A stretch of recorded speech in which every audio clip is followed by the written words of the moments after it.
எப்போ சனி பயிற்சி ஆகிறார்? சனி பகவானை முதல்ல நம்ம வணங்கிட்டு நம்ம அவருடைய பயிற்சி பலன்களை பார்க்கலாம். ஏன்னா ரொம்ப சரியாக இருக்கக்கூடிய நபர் யாருன்னா சனி பகவான் மட்டுமே. சனி பகவான் தொழிலுக்கு காரகன், கர்மாவுக்கு காரகன். சரியா? அதனால தான் காலச்சக்கரத்துக்கு 10வது ராசி சனி பகவானுடைய வீடு, கர்மஸ்தானம், தொழில் ஸ்தானம், ஜீவனஸ்தானம் அப்படின்னு சொல்லக்கூடிய 10ஆம் இடத்தை நமக்கு கொடுத்துருக்காங்க. சரிங்களா? அப்போ இந்த சனி பகவானுடைய பயிற்சி எப்போ ஆகுது, எந்தெந்த ராசிக்காரங்க கவனமாக இருக்கணும், எந்தெந்த ராசிக்காரங்களுக்கு நல்லது நடக்கும் அப்படிங்கிறத ஓரலாக கொஞ்சமாக பார்க்க போகிறோம். சரியா? சரி, உங்கள் ராசி நட்சத்திரம் என்ன அப்படிங்கிறத நீங்கள் பதிவு பண்ணலாம். இது சார்ந்த கேள்விகள் இருந்தாலும் நீங்கள் கேட்டுக்கலாம். சரிங்களா?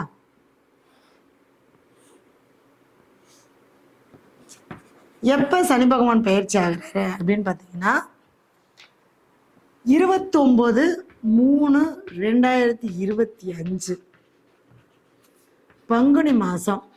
நிறையா வீடியோ போட்டாங்க, இருந்தாலும் என்னுடைய அனுபவத்துக்கும் என்னுடைய சில கருத்துக்களுக்கும் நான் உங்களுக்கு சமர்ப்பணம் பண்ணுறேன். பங்குனி மாதம் 15ஆம் தேதி இரவு 9:44 சனி பகவான் பயிற்சியார். சரிங்களா? ரேவதி நட்சத்திரத்தில் சனி பகவான் பயிற்சியார். ஏன்னா ரேவதி நட்சத்திரம் தானே மீனத்தில் இருக்கா இல்லையா? அப்போ அந்த அந்த அந்த நட்சத்திரம் அது கரெக்டாக வந்துட்டே இருக்கும். இப்போ இந்த சனி பகவான் வந்து பயிற்சி ஆகிறார். ஏன்னா சனி பகவானால இருட்டு, அது சார்ந்து அந்தந்த கிரக நம்ம அந்த கால்குலேஷனுக்கெல்லாம் நம்ம போக வேண்டாம். ஏன் 9 மணிக்கு ஆகிறாரு அப்படின்றதெல்லாம் நமக்கு வேண்டாம். ஒரு 9 மணிக்கு தான் ஆகிறாரு. பஞ்சாங்கத்தில் அப்படி தான் போட்டிருக்குதுப்பா. சரியா? சரி. ஏன்னா அதையும் சொல்லிடுவோம், அது வேற கேட்பாங்கல்ல, நம்ம மக்கள் எப்படிலாம் கேள்வி கேட்பாங்க. சரி, ரைட்டு, ஓகே, தெரிஞ்சுக்கிறேன். இதில் உண்மையாலுமே ரொம்ப பெருமைப்படக்கூடிய விஷயம் என்னென்னா ஒவ்வொருத்தரும் நான் தெரிஞ்சுக்கணும்னு ஆசைப்பட்றாங்க. அது எனக்கு ரொம்ப பிடிச்சிருக்கு. என்னென்னா தெரிஞ்சுக்கணும், எல்லாருமே தெரிஞ்சுக்கணும். அதாவது நம்ம ஏன் பிறந்தோம், எதுக்காக பிறந்தோம், என்ன கர்மாவை அனுபவிச்சுட்டு இருக்கோம், எதனால் எனக்கு இப்படி நடக்குது, ஏன் நான் இந்த கஷ்டத்தை அனுபவிக்கிறேன், இல்லை ஏன் நான் சந்தோஷமா இருக்கேன், இது எல்லாமே நம்ம தெரிஞ்சுக்கணும். தெரிஞ்சுக்கிட்டா நம்மளை சரி பண்ணிட்டு நம்ம போயிடலாம். ஓ, நான் ஏற்கனவே எங்கள் அம்மாவுக்கு வந்து நான் துரோகம் பண்ணிட்டேன், எனக்கு பாதகாதிபதியாக எங்கள் அம்மா வந்துருச்சு, இந்த பிறவியில் எங்கள் அம்மாவை நான் நல்லா வச்சுக்கணும், மாற்றிக்கலாமா, அந்த கர்மாவை அதில் தீர்த்துக்கலாமா. நீ என்ன செஞ்சினாலும் அம்மா திட்டுவாங்க தான், இருந்தாலும் காலை பிடிச்சி தொட்டு கும்பிட்டு வந்துடும், அவ்வளோதான், வேலை முடிஞ்சு போச்சு. இது ஒரு உதாரணத்துக்கு சொல்கிறேன். சரி, இந்த சனி பகவானுடைய பெயர்ச்சி பொதுவாகவே பொதுவான பலன் அப்படின்னு பார்த்தீங்கன்னா மீனராசிக்கு வரார். மீனராசிக்கு வரார், அதாவது குருவுடைய வீட்டுக்கு வரார். குருவுடைய வீட்டுக்கு வரார். இங்கே வந்து பார்த்தீங்கன்னா நம்ம ஒரு அந்த சுக்கிரன் குரு அப்படின்னு சொல்லக்கூடிய அந்த அருள் பொருள் அப்படிங்கக்கூடிய இடத்துல வந்து பார்த்தீங்கன்னா குரு அருளாக இருக்காரு, சனி பகவான் பொருளாக தவிர. குருனாலே நமக்கு அருள் கொடுக்கக்கூடிய, இன்னும் இல்லை, குருனாலே அருளை கொடுக்கக்கூடிய கிரகம். சனினா தொழிலை கொடுப்பார். புரியுதுங்களா? அப்போ இங்கே ரெண்டுமே வந்து இங்கே மிங்கிள் ஆகுது.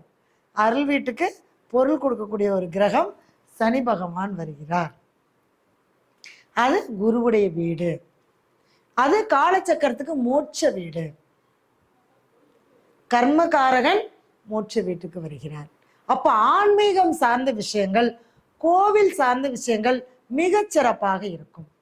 கோயில் கட்டுறது, கும்பாபிஷேகம் ஆகிறது, பழைய கோயில்களை புதுப்பிக்கிறது, ஒரு சின்ன ஒரு ஊரா இருந்தாலும் கூட அந்த ஊர்ல ஒரு கோயில சாமியை வைக்கிறது, இந்த மாதிரி ஆன்மீகம் சார்ந்த விஷயங்கள் மிகச்சிறப்பான முறையில் இருக்கும். எல்லாருமே அதை நோக்கி பயணப்படுவாங்க இந்த 2.5 ஆண்டு காலம். ஏன்னா குரு சனி சேர்ந்தால் கோவில் கட்டுதல், கும்பாபிஷேகம் செய்தல், கோயிலை புதுப்பிக்கிற பணி, கோவிலில் உழவார பணி செய்யறது. இந்த ஜாதகத்திலே நீங்க பார்த்தீங்கன்னா குரு சனி சேர்ந்திருந்தாலோ, அல்லது குருவுடைய வீட்டில் சனி இருந்தாலோ, அல்லது குருவுடைய சனி பார்வையோ அல்லது சேர்க்கையோ நட்சத்திரத்திலையோ இருந்தால் அவங்க பார்த்தீங்கன்னா கண்டிப்பா அது ஏதாவது ஒரு கோவிலில் போய் அவங்க அந்த பணி செஞ்சே தீருவாங்க. உங்க ஜாதகத்தை நீங்க எடுத்து செக் பண்ணி பாருங்க. குரு சனி சம்மந்தப்படாமல் நீங்கள் ஆன்மீகத்துக்குள்ளேயோ கோயிலுக்குள்ளேயோ அந்த கோயிலில் போய் வேலை செய்கிறதோ அந்த பணி செய்கிறதோ ஒரு ஒரு செங்கல் எடுத்து வைக்கிறதோ ஒரு சிமெண்ட் எடுத்து கொடுக்கறதோ ஒரு கட்டிட பணிக்கு உதவி செய்கிறதோ முடியாத காரியம். அந்த குரு சனி சேர்ந்திருந்தா மட்டும்தான் அந்த மாதிரியான விஷயங்கள் நடக்கும். அப்போ 30 ஆண்டு கழிச்சு தானே இங்கே வராரு. ஏன்னா ஒரு ராசிக்கு சனி பகவான் 2.5 வருட காலம் இருக்கிறார் இல்லைங்களா? அப்போ ஒரு ராசிக்கு 2.5 வருஷம் அப்படின்னா இது 30வது வருடமாக நமக்கு இந்த இடத்துக்கு வராது. அதாவது 30 வருஷத்துக்கு ஒருக்கா தான் மாற்றங்கள் வரும். நம்மளே சொல்லுவோம், நம்ம பிறக்கிறோம், வாழ்கிறோம், எல்லாமே நடக்குது. 30 வயசு வந்தோடனே சொல்லுவாங்க, ஏண்டா 30 வயசு ஆயிடுச்சே, ஒரு தொழிலை உருப்படியாக பண்ண மாட்டியா, ஒரு கல்யாணம் பண்ண மாட்டியா, 30 தாண்டிட்டா யாரா பொண்ணு கொடுப்பா, யாரா கட்டுவா, கேட்குறோமா இல்லையா? அந்த 30 என்பது ஒரு அடுத்த ஒரு நிலைக்கு போகிறதுக்கான அந்த, ஏன்னா சனி பகவான் 30 வருஷம் ஆகுது கிடக்கிறதுக்கு. அப்போ அடுத்த ஸ்டேஜ் போகுது. அடுத்து 30 வருஷம் அடி தொழில், வேலை, பொருளாதாரம், சம்பாதிக்கிறது, வைக்கிறது, போகிறது எல்லாமே அடுத்த 30 வருஷம். அதனால் ஃபஸ்ட்டு ஜென்ம சனி, அடுத்தது குடும்ப சனி, அடுத்து ஃபஸ்ட்டு விரய சனி, அடுத்தது ஜென்ம சனி, அடுத்தது குடும்ப சனி. அப்போ இந்த 30 ஆண்டுகாலம் அடுத்தது பார்த்தீங்க அப்படின்னா குடும்பத்துக்கு தேவையான தொழில், பொருளாதாரம் இதெல்லாம் சேர்த்து வச்சுருவாங்க. அடுத்த ஆன்மீகம் 30 வருஷம் 60 வருஷம் முடிஞ்சிச்சு. அப்பாடா 60 வயசு ஆயிடுச்சு, ரிட்டைர்மெண்ட். எந்த வயசில் ரிட்டைர்மெண்ட் கொடுக்குறாங்க? 60 வயசில். 2வது சொத்து முடிஞ்சு, 3வது சொத்து. என்னத்தை தேடுவோம்? மனம் அமைதியை தேடும், ஆன்மீக தேடும், பிறப்பின் கர்மாவை அறிய தூண்டும். இப்போ புரியுதுங்களா ஏன் அந்த 30 ஆண்டு காலத்துக்கு ஒருக்கா நமக்கு மாற்றங்கள் வருது அப்படின்னு? சரிங்களா? ஏன்னா ஒவ்வொரு கிரகத்தினுடைய தாக்கமாக தான் நம்ம செயல்பட்டுக்கிட்டே வருவோம். அப்போ குருவுடைய வீட்டுக்கு சனி பகவான் வரும்போது இந்த காலகட்டம் எல்லாரையுமே, அதாவது தப்பே செய்யணும்னு நினைக்கிறவங்கள கூட மாற்றம் பண்ணிடுவார்.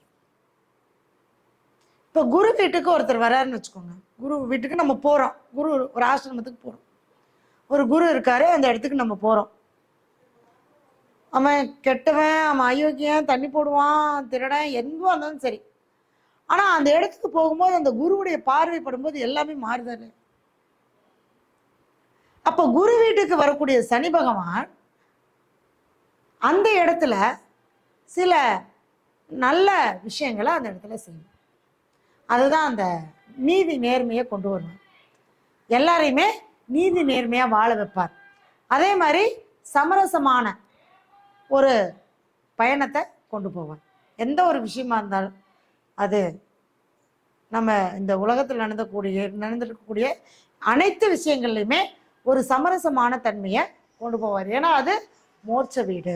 உணர வைப்பார், நான் செய்யற தப்பு, நான் என்ன நானே திருத்திக்கிறேன் அப்படின்னு அந்த என்ன பண்ணுவாருங்க, அந்த உணர வச்சு, புரிய வச்சு, அனுபவத்தை கொடுத்து இது பண்ணுவார். அப்போ இது உணர வைக்கும்போது நமக்கு என்ன வலிக்குமா வலிக்காதா? கஷ்டப்படுவோமா மாட்டோமா? நமக்கு ஒரு உடம்பு சரியில்லை, ஒரு இடத்துல நமக்கு ஒரு பிரச்சனை, உடம்புல ஆப்ரேஷன் பண்ணி தான் ஆகணும், அது அறுத்து தான் ஆகணும், கஷ்டப்பட்டு தான் ஆகணும். ஒரு டெலிவரின்னு வச்சுக்கணும், ஆப்ரேஷன் பண்ணுற சூழ்நிலை வந்துடுது, வலி தான். ஆனால் அது சுகமான சுமையாக போயிடுதா இல்லையா, வலியை வந்துடுதா இல்லையா? அந்த மாதிரி கஷ்டப்படுத்தினாலும் அதுலேருந்து நம்மளுக்கு ஒரு சுகத்தையும் ஒரு சந்தோஷத்தையும் ஒரு இந்த ஆத்மாவுக்கான மோட்சத்தையும் கொடுப்பார். தெளிவு, ஞானம், இன்னும் நிறைய விஷயங்கள் வெளியில வரும். மறைபொருள் ரகசியத்தை அறியக்கூடிய இடம் என்பது 12ஆம். அப்ப சனி பகவான் குரு வீட்டுக்கு வரும்போது நிறைய ரகசியங்கள் வெளியில வரும். அது ஜோதிடமா இருக்கட்டும், ஆன்மீகமா இருக்கட்டும், இந்த புதுசான சில பிரபஞ்சத்தோட கனெக்டா இருக்கக்கூடியவங்களுக்கு எல்லாமே இந்த பிரபஞ்ச சக்தியானது அந்த குரு வீட்டுக்கு சனி பகவான் வரும்போது இன்னும் நிறைய பேத்துக்கு நல்லது செய்யக்கூடிய அந்த வாய்ப்பை அவர் கண்டிப்பாக கொடுப்பார். அப்போ மறைபொருள் ரகசியம், ஆராய்ச்சி, தேடல், இது எல்லாத்தையுமே கொடுப்பார். ஒவ்வொருத்தருக்கும் அவங்கவுங்களுடைய ராசிக்கு தகுந்த மாதிரி, அவங்கவுங்களுடைய நட்சத்திரத்துக்கு தகுந்த மாதிரி, அவங்கவுங்களுடைய திசாபுத்திக்கு தகுந்த மாதிரி அந்த தேடல்களை முழுமைப்படுத்துறதும், முழுமைப்படுத்த முடியாமல் போகிறதும் அந்தந்த ராசிக்கு உண்டான பலன்களாக வரும். சரிங்களா? சரி, இப்போ வந்து பார்த்தீங்க அப்படின்னா நம்ம பொதுவாக பலன்களை நம்ம சொல்லிட்டோம். சரிங்களா? குரு வந்தால் இப்படி தான், அதாவது குரு வீட்டுக்கு சனி பகவான் வந்தால் இந்த மாதிரி ஒரு சமாதானமாக போகக்கூடிய ஒரு வாய்ப்பு இருக்குது. அதே சமயத்தில் நமக்கு தேடல் நிறைய கொடுப்பாரு, நிறைய அறிவு ஞானம் அப்படின்னு சொல்லக்கூடிய அந்த விஷயங்கள் எல்லாம் நம்மளை தேட வைப்பாரு. அது வந்து நீங்கள் படிச்சுட்டு இருக்கக்கூடிய படிப்பாக இருந்தாலும் ஓகே. அதாவது ஜோதிடத்துலேயும் ஆன்மீகத்துல தான் அறிவு கிடையாது. நம்ம செய்யக்கூடிய ஒவ்வொரு தொழிலையும் ஒவ்வொரு வேலையிலையும் சனி பகவான் இருக்காரா இல்லையா? சனி பகவானாலே வேலை தான், உழைப்பு தான். அதுல உடல் உழைப்பு, உடம்பால செய்யக்கூடிய உழைப்பு. இன்னைக்கு நான் பேசுறேன் அப்படின்னா என்னுடைய உடம்பால தான் நான் வேலை செஞ்சுட்டு இருக்கேன். என்னுடைய வாய் பேசுது, கண்ணு பார்க்குது, கை வந்து வேலை செய்யுது, அந்த எழுதுது. அப்படிங்கிறப்ப உடல் உழைப்பு தான். அப்ப சனி பகவான் அந்த இடத்துல இருக்காரா இல்லையா? ஒவ்வொருத்தரும் செய்யக்கூடிய வேலையில சனி பகவான் இல்லாம எந்த வேலையுமே நடக்காது. 9 கிரகமும் இருக்குதான், இருந்தாலும் அதுல வந்து சனி பகவான் இருந்தால் தான் வேலை நடக்கும். இல்லைன்னா அப்படியே அமைதியாக ஒரே இடத்துல இப்படியே உட்காந்துருந்துன்னு வச்சுக்கோங்களேன், அங்கே எதுவுமே இல்லை, நடக்கல. நம்ம அமைதியாக இருந்தாலும் எப்போ அமைதியாக இருப்போம்? கையும் காலும் ஆடாமல், கண்ணு பார்க்காம, காது கேட்காம, வாய் பேசாம, இறப்பு. அதனால தான் சனி பகவான் ஆயுள்காரகன்னு சொன்னாங்க. அங்கே முடிஞ்சு போச்சுன்னா அந்த உடம்பு அடங்கிருச்சுன்னா எதுவுமே இல்லை. அதனால தான் அந்த சனி பகவானுக்கு ஆயுள்காரன். அவர் இயங்கினாதான் அங்கே வேலையும் செய்யும், நடக்கும். அவர் முடிச்சுட்டாருன்னா அந்த பிறவி, அந்த ஆத்மா, அந்த அந்த உடல் முடிஞ்சிடும். அப்போ அந்த உயிர் போய் அப்போ அந்த அதனால தான் இறப்புக்கும் ஆயுளுக்கும் காரகன் யார் அப்படின்னு பார்த்தீங்கன்னா சனி பகவான் அப்படின்னு சொன்னாங்க. சரி, இப்போ 12வது வீட்டுக்கு வராரு. இப்போ நம்ம பொதுவான பலன்களை பார்த்துட்டோம். அடுத்து ஒவ்வொரு ராசிக்கும் எப்படி இருக்கு எல்லாரும் ரொம்ப ஆர்வமாக கேட்டிருக்காங்க. இதெல்லாம் பொதுவான பலனெல்லாம் யார் கேட்குறாங்கம்மா, எங்கள் ராசிக்கு எப்படி இருக்குன்னு சொல்லுங்க. இன்னும் முக்கியமாக பாதிக்கப்படக்கூடிய ராசி ஒரு 2-3 ராசி தான். அதுலேயே அந்தந்த நட்சத்திரக்காரங்க கொஞ்சம் கவனமாக இருந்துட்டா போதும். அதுக்குண்டான வழிபாடுகள் நான் சொல்கிறேன், அதை பண்ணிங்கன்னா போதும். சரியா? சரி, மகர ராசி சனி பகவானுடைய வீடு. இதில் என்ன நட்சத்திரம் இருக்கு? உத்திராடம், திருவோணம், அவிட்டம்.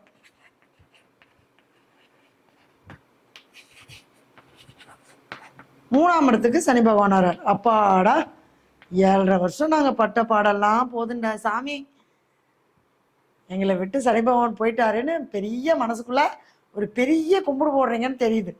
ஏன்னா மகர ராசிக்காரங்க சொந்த வீடு தான். ஆனால் இந்த திருவோணம், உத்திராடம், அவிட்டம், இந்த 3 நட்சத்திரத்தில் பிறந்தவங்களுமே எல்லாரும் சொல்லுவாங்க மகர ராசிக்கு ஒன்றும் பிரச்சனை இல்லை தான், பரவாயில்ல, சொந்த வீடு தானே அப்படின்னு. ஆனால் இந்த 3 நட்சத்திரமே அவருக்கு ஆகாது. அப்படிங்கிறப்ப இந்த 3 நட்சத்திரத்தில் பிறந்தவங்களும் தொழில், குடும்பம், வேலை, மனசு ரீதியான பிரச்சனை, வாழ்க்கை துணையிட்ட பிரச்சனை, நண்பர்கள் பிரச்சனை, எல்லாரும் ஒதுக்கி இருப்பாங்க. உறவுகள் பகையாக இருக்கும், நிறைய விரயமாயிருக்கும், ஆஸ்பத்திரி செலவு, சொத்தை கூட இழக்கக்கூடிய ஒரு வாய்ப்பு. இந்த மாதிரி நிறைய அனுபவிச்சுட்டு அப்பாடா எங்களை விட்டு சனி பகவான் 3ஆம் இடத்துக்கு போகிறார், இனிமே நல்லா இருக்கும். உண்மையாலுமே 3ஆம் இடங்கிறது மறைவு ஸ்தானம். 3, 6, 8, 12. இப்போ 3ஆம் இடத்துக்கு சனி பகவான் வரும்போது இவ்வளோ நாள் பட்ட கஷ்டத்தை எல்லாம் அப்படியே ரிஃப்ரெஷ் பண்ணிடுவார், புதுப்பிச்சிருவார். மாற்றம் ஒன்றே மாறாது. அப்போ அந்த மாற்றத்தை கொடுக்கறதுக்காக உங்களுடைய ராசிநாதன் சனி பகவான் 3ஆம் இடத்துக்கு வர்றார். இந்த ஜாதகருக்கு என்னெல்லாம் மாற்றணுமோ அது எல்லாமே மாற்றி விட்டுருவார். இப்போ இது வரைக்கும் என்னெல்லாம் பண்ணீங்களோ அத்தனையுமே எல்லாம் மாற்றி இனிமே உங்களுடைய வாழ்க்கை ஒரு சுபமான ஒரு பயணமாக போயிட்டுருக்கும். சரிங்களா? அப்போ மகர ராசிக்காரங்களுக்கு சூப்பர். உத்திராட நட்சத்திரத்தில் பிறந்தவங்களுக்கு மட்டும் கொஞ்சம் ஒரு இடமாற்றம், ஒரு சொத்து விரயமாகிறது, ஒரு சொத்தை மாத்துறது, ஒரு விற்பனை ஆகிறது. இப்போ இது வரைக்கும் எப்பா 7.5 சனியில் ரொம்ப கஷ்டப்பட்டேன், ரொம்ப கடனாகி போச்சு, என்னால் சொத்தை விற்கவே முடியல. இந்த காலகட்டம் முயற்சி பண்ணுங்க, கரெக்டாக குருவுடைய நட்சத்திரத்தில் போகும்போது முயற்சி பண்ணுங்க, சொத்தை வித்தரலாம். அடுத்து உத்திரட்டாதியில் போகும்போது உங்களுக்கு தேவையானது மீண்டும் கொடுத்துருவார். பொருளாதாரம், பணம், பண வரவுக்கு உண்டான வழிமுறைகள் என்ன, ஜாதகருக்கு தேவையான தொழில் என்ன, குடும்பம் என்ன, இது எல்லாமே அமைச்சு கொடுத்துருவார். அடுத்தது ரேவதி நட்சத்திரத்தில் போகும்போது வேலை, நல்ல வேலை, நல்ல மாற்றம், ஒரு பதவி, கல்யாணம், குழந்தை, இது எல்லாமே மகர ராசிக்காரங்களுக்கு கண்டிப்பாக கிடைக்கும். அது உத்திராடத்தில் பிறந்தவங்களுக்கு. அதே மாதிரி திருவோண நட்சத்திரத்தில் பிறந்தவங்களுக்கும் சந்திரன் சனி தான். சந்திரன் சனி ஆப்போசிட் டீம் தான். அது திருவோணத்தில் பிறந்தவங்களுக்கு கொஞ்சம் இன்னுமே ரொம்ப கவனமாக தான் இருக்கணும். பேசக்கூடாது, பேச்சுவார்த்தை, வாழ்க்கை துணையிட்ட பிரச்சனை, அவமானம், கெட்ட பேர், இது எல்லாமே வந்துருக்கும். ஏன்னா குருவுடைய நட்சத்திரத்தில் வேற போறார் இல்லையா, குரு நமக்கு ஆகாது. குரு சந்திரனாலே என்ன ஆயிடுச்சு, ஒரு டீமாக சேர்ந்துக்குவாங்க. இப்போ சனி பகவான் அதில் போறாரு இல்லையா, அப்போ மன உளைச்சல், நெருக்கடி, இந்த மாதிரியான விஷயங்களை கொடுப்பார் குருவுடைய நட்சத்திரத்தில் போகும்போது. சனியுடைய நட்சத்திரத்தில் போகும்போது ஒரு தொழில் மாற்றம், இடமாற்றம், இது எல்லாமே கொடுப்பார். ஆனாலும் இந்த திருவோண நட்சத்திரத்தில் பிறந்தவங்க கொஞ்சம் எல்லாத்துலேயுமே கவனமாக, ஏன்னா ஏற்கனவே பட்டாடி அந்த கவனத்தை கொண்டு வந்துடும், இருந்தாலும் இன்னும் கொஞ்சம் கவனமாக இருந்துக்கிறது நல்லது. அடுத்து அவிட்ட நட்சத்திரத்தில் பிறந்தவங்க, செவ்வாயோட நட்சத்திரத்தில் பிறந்தவங்க, குருவுடைய நட்சத்திரத்தில் போகிற வரைக்கும் பிரச்சனை இல்லை உங்களுக்கு. சனி பகவானுடைய நட்சத்திரத்தில் போகும்போது ரொம்பவே கவனமாக இருக்கணும்.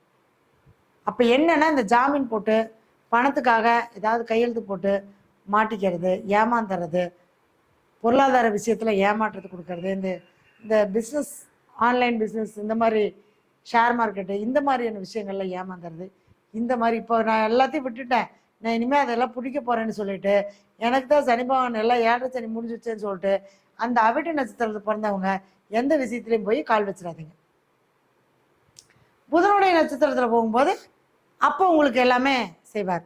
வேலை, தொழில், நல்ல சம்பளம், ஒரு கடன் இருந்தால் நிவர்த்தி பண்ணி கொடுக்கக்கூடியது, கடனை நிவர்த்தி பண்ணுறதுக்கான வழிமுறைகள், வாழ்க்கைக்கு உண்டான வழி, இது எல்லாமே கொடுப்பார். நீங்கள் எப்போ கவனமாக இருக்கணும், உத்திரட்டாதி நட்சத்திரத்தில் போகும்போது அவிட்ட நட்சத்திரக்காரங்க ரொம்ப கவனமாக இருக்கணும். சரிங்களா? சரி, இது மகர ராசிக்கு பொதுவாக 3ஆம் இடத்துக்கு வர்றதுனால நல்ல மாற்றங்கள் கண்டிப்பாக கொடுக்கும். சரிங்களா? இது பொதுவாக ஓகேவா? அடுத்தது அவங்கவுங்க ஜாதகத்தில் தசாபுத்திக்கு தகுந்த மாதிரி என்னவா இருக்குங்க, பலன் கண்டிப்பாக மாறுபடும். அதையும் பார்த்துக்கோங்க. எந்த திசை நடக்குது, எந்த புத்தி நடக்குது, அந்த புத்திநாதன் தசாநாதன் சப்போர்ட் பண்ணுறாரா, புத்திநாதன் எடுத்துக்கலாம். புத்தி தான் நமக்கு மெயின் முக்கியம். திசை 20 வருஷம் நடக்குது, எல்லாம் சொல்லிடுவாங்க சுக்கர திசை 20 வருஷம் சூப்பராக இருக்குது போங்கப்பா. அந்த புத்தி நம்ம சொல்ல மாதிரி காலையில் அந்த புத்தி தசா புத்தி பலன்கள் பார்த்தோம் இல்லைங்களா, அந்த பலன்கள் மாதிரி ஏதாவது அந்த புத்தி ஏதாவது மாறுபடும் போது கோச்சாரத்தில் கிரகம் நமக்கு சாதகமாக இருந்தாலுமே கூட சில விஷயங்களை நம்மளுக்கு கொண்டு போய் பாதகமாக விட்டுரும். சரிங்களா? அடுத்தது கும்பம்.